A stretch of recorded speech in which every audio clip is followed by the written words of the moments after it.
A partir de los 70s ya se veía que Allende traía mucha fuerza política.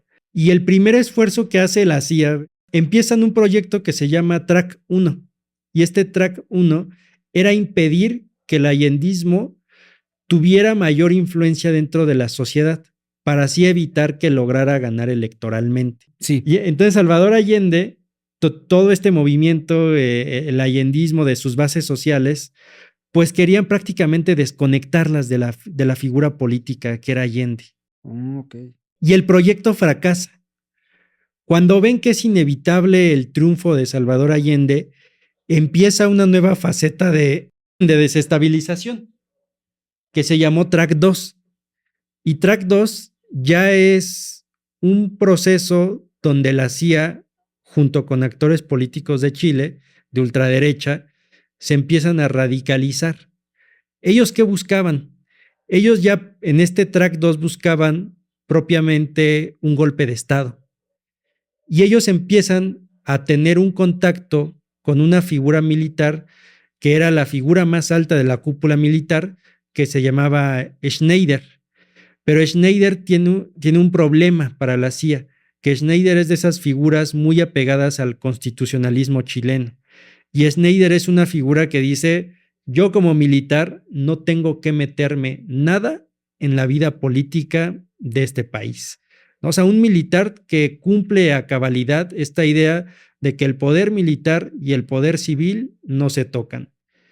Entonces, este posicionamiento tan firme de Schneider es lo que hace que la CIA empiece a fraguar junto con grupos militares que sí tenían el interés de dar un golpe de Estado y que no les importaba esta visión o esta mirada constitucionalista de las Fuerzas Armadas, empiezan a hacer un plan para secuestrar a Schneider. Lo secuestran. Y para el secuestro, la CIA facilita armas de un calibre pesado a estas fuerzas paramilitares que van a secuestrar a Schneider. Schneider a lo largo del secuestro resulta que es asesinado.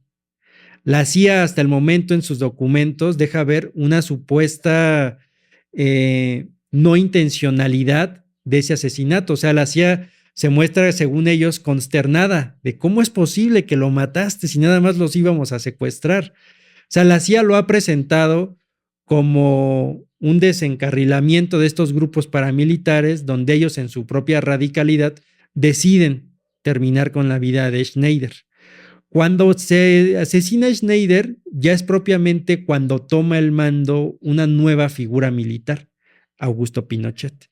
Y Augusto Pinochet, después del asesinato de Schneider, pues jura la lealtad a Salvador Allende. Pero ya vemos que Pinochet tiene estas discusiones o estos diálogos tanto con estas cúpulas militares que están dispuestas a dar el golpe de Estado, como también tiene el beneplácito de la CIA. Y eso es lo que permite que el golpe de Estado se haga una realidad y que sea socialmente legítimo, porque además la CIA de esa intervención y de ese trabajo que hicieron dentro de las cúpulas militares, también hicieron un tremendo trabajo de desestabilización social. Una cosa era corromper a las cúpulas militares después del asesinato de Schneider, pero lo asfixiaron económicamente a Chile, le impidieron la obtención de todo préstamo y de todo recurso financiero en el mundo. O sea, ya no dijéramos en los bancos estadounidenses, en el mundo. O sea, ¿un bloqueo? ¿Una especie de bloqueo? Totalmente. O sea, Chile era el apestado en ese momento.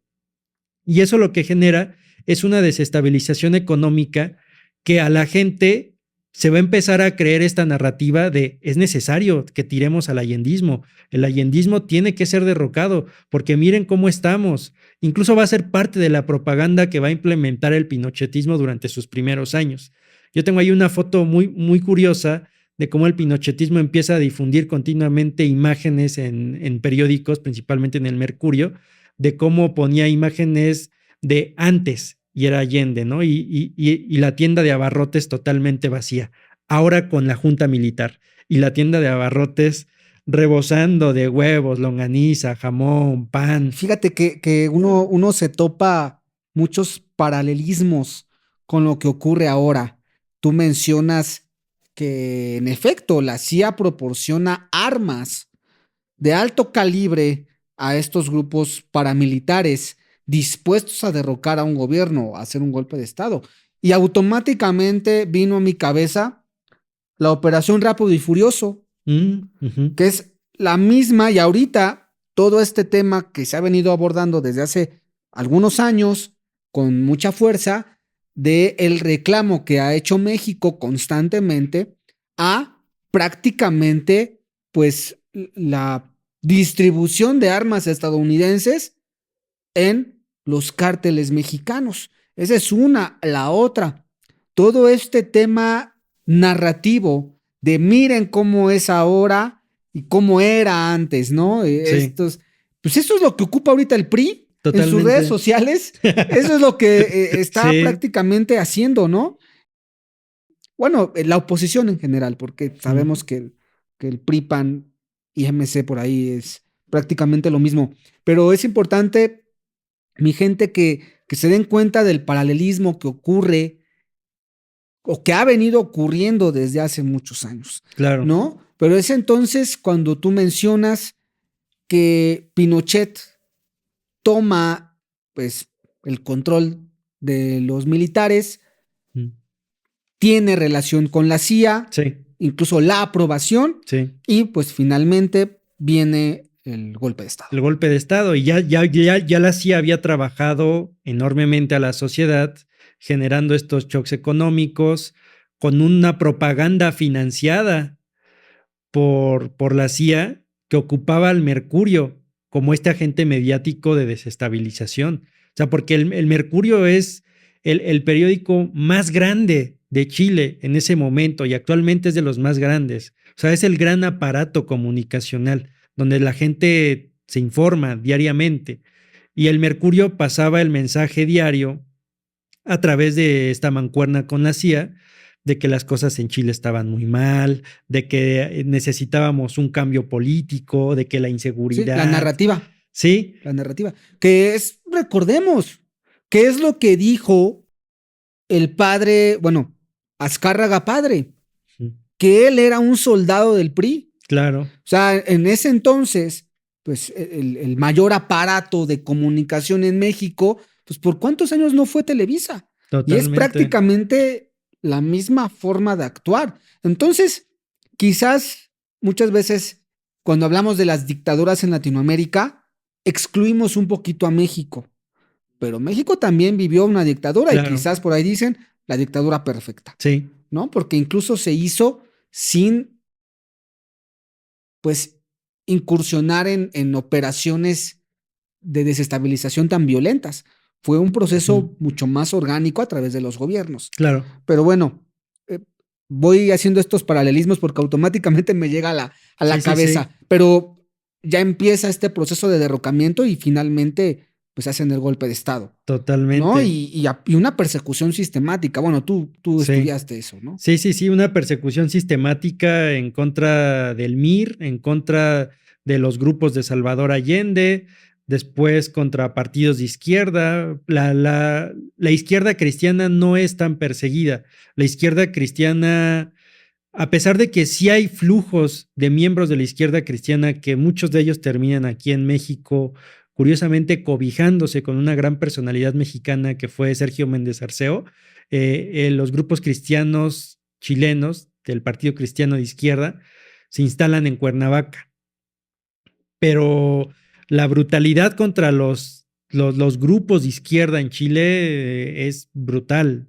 O sea, rápidamente empiezan a desmembrar esas organizaciones políticas. O sea, no hay negociación, no hay de te dejo salirte exiliado, no, o sea, es aniquilarlos.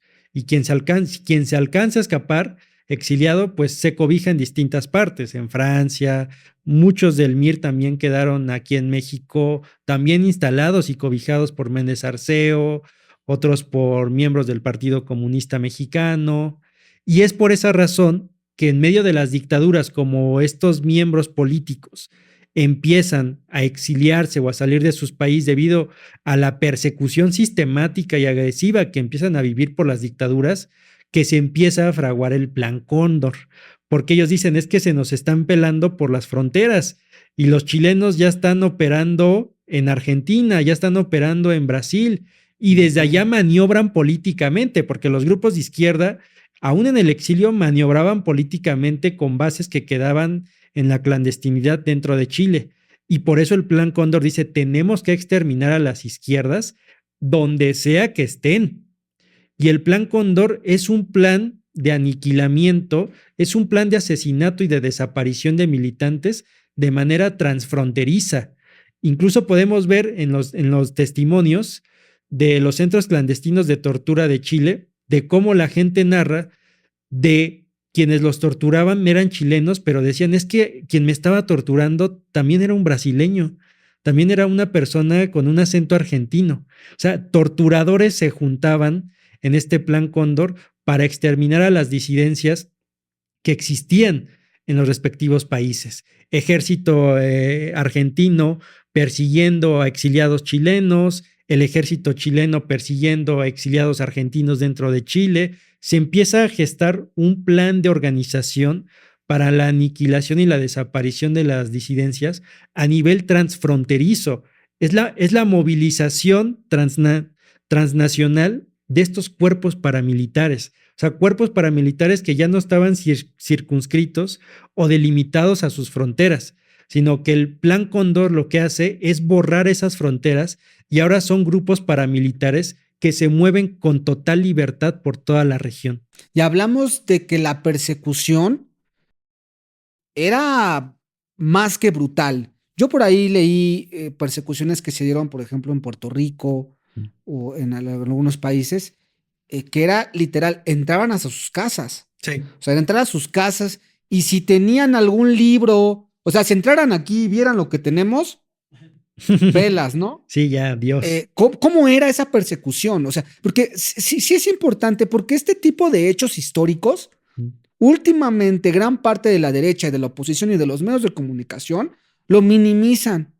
No, ahí tenemos a Javier Milei diciendo que durante la dictadura en Argentina no eran tantos, sí, ¿no? No. Siempre tienden a minimizar, ¿no? En México, pues los medios de comunicación comúnmente, pues por ahí he escuchado cuando se habla del 68, es que no fueron los militares. Claro. No fue tanto, se exagera. No, creo que es importante mencionar estos hechos. No podemos recurrir al historicidio que les gustaría. ¿Cómo es esta persecución? ¿Tú qué tuviste acceso a los archivos?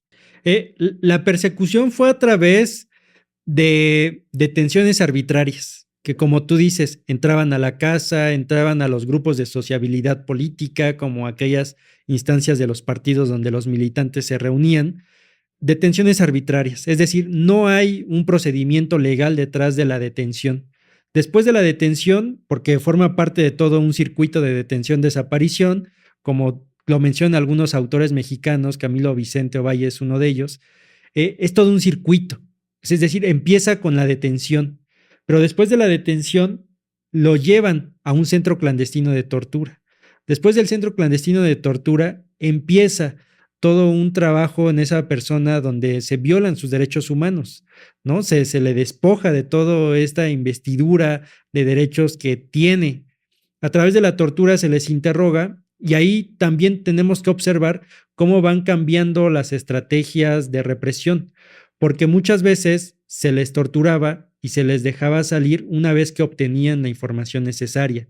La tortura era sobre todo una técnica para rastrear esas redes de militancia y así ellos poder esclarecerlas. A través de la tortura se obtenía esa información y esclarecían dónde estaban los otros militantes, dónde se reunían, qué tipo de propaganda tenían, dónde llevaban esa propaganda, a quién la entregaban. La tortura servía para esclarecer todo ese modus operandi. Pero hay un momento, y eso ha pasado en todas las dictaduras, principalmente en el caso de Chile y de México, que son los que más tengo presentes, hay un momento donde la tortura ya no termina en una liberación. Hay un momento donde la tortura termina en la desaparición, ¿no? Y es ahí donde las estrategias represivas vamos viendo cómo cambian, cómo se adaptan. Okay. Y entonces hay un momento en donde este circuito que empezó con la detención arbitraria puede terminar con la liberación y la persecución continua de esta persona, incluso ya que fue liberada, es continuamente perseguida. Es algo muy común en el caso chileno, que los liberan, pero son personas que continuamente viven bajo el acecho de la DINA, bajo el acecho de la CNI. Y en el caso mexicano vemos cómo hay un punto donde ya la estrategia se vuelve prácticamente la aniquilación de las disidencias. O sea, México sí implementó la DFS junto con esferas militares, policiales e incluso caciquiles locales, cacicazgos locales, como este circuito de detención, hay un momento donde ya para evitar que se rearticulen, para evitar que se reorganicen, para evitar que se comuniquen entre ellos, porque era uno de los temores del aparato contrainsurgente mexicano, la conexión entre las guerrillas, que pudieran formar un aparato guerrillero más amplio, dijeron, la estrategia ya tiene que ser la desaparición, o sea, ya el aniquilamiento. Los detenemos, los torturamos y los desaparecemos, ¿no? El circuito de detención-desaparición va transformándose según las necesidades represivas y cómo son leídas esas coyunturas, cómo son leídas esas preocupaciones por los aparatos contrainsurgentes. Según la coyuntura, la propia sistematicidad de esta detención puede cambiar. Y en el caso mexicano vemos que ahí por el 77 ya la estrategia es los detengo y los desaparezco. Antes de entrar a México, Ujú. no quiero que se me escape, que estamos con Latinoamérica. Estas estrategias de desaparición incluyen tácticas, por ejemplo, en Argentina, los famosos aviones de la muerte, Claro. ¿no? Que literal los tiraban al océano desde los aviones. Que se habla mucho de Argentina, pero también ocurrió en México. Pero hubo en Chile algún acto muy específico o en algún otro país que tú conozcas como muy específico de este tipo ya de desapariciones. Los vuelos de la muerte en Chile no operaron en la misma magnitud que en Argentina, pero sí encontré pistas de que también operaron en Chile. Cuando empieza la dictadura en los años del 73 al 75, me encontré casos de denuncias de las iglesias, porque en Chile quien ayuda a los perseguidos es la iglesia, Okay. que va a formar una organización que se llama la Vicaría de la Solidaridad. Y la Vicaría de la Solidaridad llega a recibir denuncias de cuerpos que encuentran totalmente desfigurados en los mares o en los litorales de Chile. Entonces, eso nos da pistas de que Chile sí implementó también una estrategia de vuelos de la muerte, pero definitivamente no en la misma magnitud que Argentina o en el caso mexicano. Pero en el caso chileno sí podemos encontrar pistas de uso de vuelos de la muerte. Un caso muy emblemático de Chile es el caso de los hornos de Lonquén. Lonquén es una población chilena donde unos campesinos están llevando a cabo su trabajo dentro de unas cuevas, de unas minas, y se encuentran con fosas clandestinas donde hay múltiples cuerpos, ¿no? Decenas de cuerpos. El caso de Lonquén es muy significativo porque el caso de Lonquén es el que pone la mirada internacional sobre la dictadura pinochetista, ¿no? O sea, la dictadura pinochetista, a pesar de que los ojos internacionales sí estaban puestos sobre las violaciones a los derechos humanos que cometían contra la población, contra los militantes, principalmente contra poblaciones pobres, porque ellos en sus comunidades, en las poblaciones donde viven los sectores obreros, campesinos más marginalizados, eran objetivo continuo de la DINA, de la CNI, de grupos policiales para una represión permanente, ¿no? El hecho de ser pobres los volvía un objetivo constante. Claro. Pero Lonquén es un parteaguas porque Lonquén es el que demuestra que los desaparecidos que se mencionaban y que la dictadura negaba con tanto énfasis, en realidad era una estrategia de aniquilamiento. Ya estaba ahí la prueba material. ¿Cuál era la prueba material? Los cuerpos encontrados en Lonquén. Era la muestra de que la dictadura chilena estaba aniquilando a las disidencias. Brutal. ¿Qué países de Latinoamérica vivieron dictaduras y si estas dictaduras están estrechamente ligadas a la CIA. En este momento, en los 70s, prácticamente todas las dictaduras tienen un vínculo con la CIA. Estamos hablando fue Brasil, Argentina, Chile, Argentina, Paraguay, Uruguay. O sea, el cono sur, todas las dictaduras que ahí existieron, todas tuvieron un contacto con la CIA. O sea, la CIA les transmitió estos saberes contrainsurgentes, los cuales, como ya mencionamos, sí, ellos los tropicalizaron. Pero esta adecuación de saberes contrainsurgentes provino de la CIA. La CIA es la que provino estos espacios de adiestramiento para que ellos aprendieran a torturar, para que ellos aprendieran a desaparecer, para que ellos aprendieran a investigar. Todos los aparatos de inteligencia, los aparatos policiales, los aparatos militares de las dictaduras pasaron por el entrenamiento otorgado por las escuelas norteamericanas. Y estas escuelas norteamericanas, como mencionamos, también fueron punto de contacto. Y la CIA, además, muchas veces también ayudó a la entrega de armamento. Entonces, la CIA sí tiene que ver mucho con esta maniobra y con esta operación de las dictaduras, las cuales, como ya mencionamos, a pesar de que sí seguían instrucciones o recomendaciones de los Estados Unidos, la CIA y agencias provenientes del norte, también vemos cómo estas dictaduras y estos aparatos policiales y militares innovaron en sus estrategias represivas para hacerle frente a problemas y a movimientos políticos que se movían de diferente manera en cada país, en cada región. Buscaban adaptar la estrategia represiva según fuera la coyuntura y el proceso en el que se encontraban. Sí, se tropicalizaban claro. sus formas.